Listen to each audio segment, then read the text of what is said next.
Hello বন্ধুরা, আজকে আমি একটা নতুন রেসিপি নিয়ে আপনাদের কাছে হাজির হয়েছি। আমাদের বাড়িতে চিকেন রান্না হলে কেউ সলিড পিসগুলো খেতে চায় না, ওর পাতে তুলতে থাকে।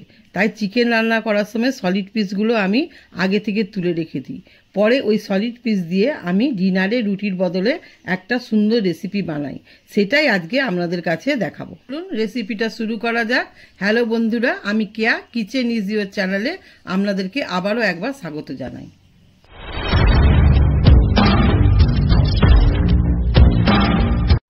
প্রথমে আমি ময়দাটা গুলে নেব। এই জন্য এই কাপের 2 কাপ আমি ময়দা নিয়ে নেব।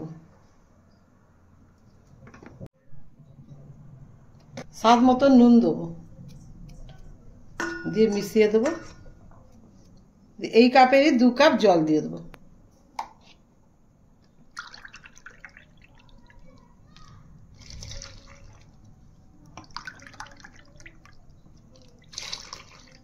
দিয়ে ভালো করে গুলে নেব।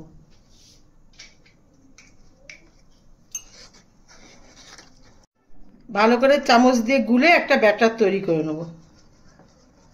ঠিক এরকম একটা ব্যাটার হবে, বেশি পাতলাও না বেশি ঘনও না। এটাকে হয়ে গেছে, এটা সাইডে রেখে দেব। এবার আমি 2টো ডিমকে একটা জায়গায় গুলে নেব।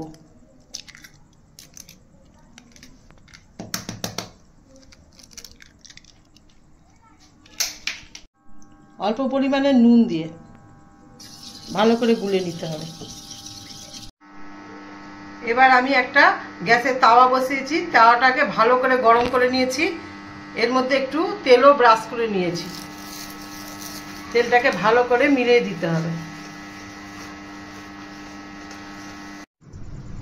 এবার আমি যে ময়দার গোলা করে রেখেছিলাম তার থেকে 1 চামচ দিয়ে দেবো তেলের মধ্যে। এই সময় একটু গ্যাসটা কমিয়ে দিতে হবে। ওপরটা যখন সেদ্ধ হয়ে আসবে তখন আস্তে আস্তে করে ধারগুলো এরকম করে করে উঠাতে হবে। গ্যাসটা এই সময় কমিয়ে রাখতে হবে।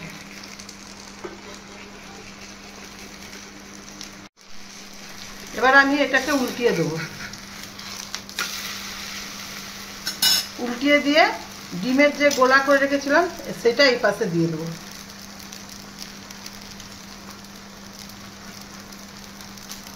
ভালো করে দিয়ে দেবো। এবার আমি এই পাশটা উল্টিয়ে দেবো। উল্টিয়ে দিয়ে মাংসের কিমাটা আমি আগে থেকেই রান্না করে রেখেছিলাম ওইটা দিয়ে দেবো। কিমা কিভাবে রান্না করলাম আমার শর্ট ভিডিওতে দেওয়া আছে। এই মাংসের ওপরে চিজটাকে গ্রেট করে দিয়ে দেবো।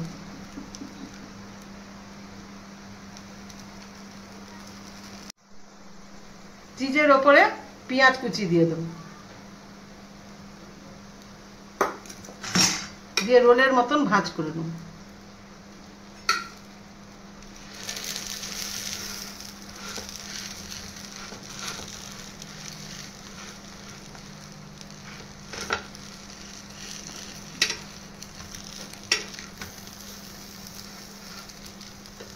এভাবে আমি সবগুলো বানিয়ে ফেলবো।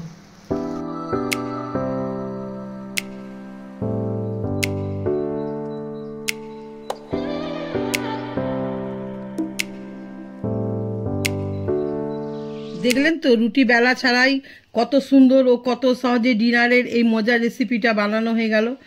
এটা বাচ্চারা খুব মজা করে খাবে আর বড়রাও খুব খুশি হয়ে খাবে। আপনারা আমার মতন এরকম বানিয়ে বাড়িতে একবার হলেও খাবেন, আর কেমন হলো আপনারা জানাবেন আমাকে। আশা করি আমার রেসিপিটা ভালো লেগে থাকবে। যদি আমার রেসিপিটা ভালো লেগে থাকে তাহলে ভিডিওটাকে লাইক এবং শেয়ার করে দেবেন। নতুন বন্ধু হলে চ্যানেলটিকে সাবস্ক্রাইব করে আমার পাশে থাকবেন। আমার ভিডিওটা শেষ পর্যন্ত দেখার জন্য আপনাদের সবাইকে অসংখ্য ধন্যবাদ।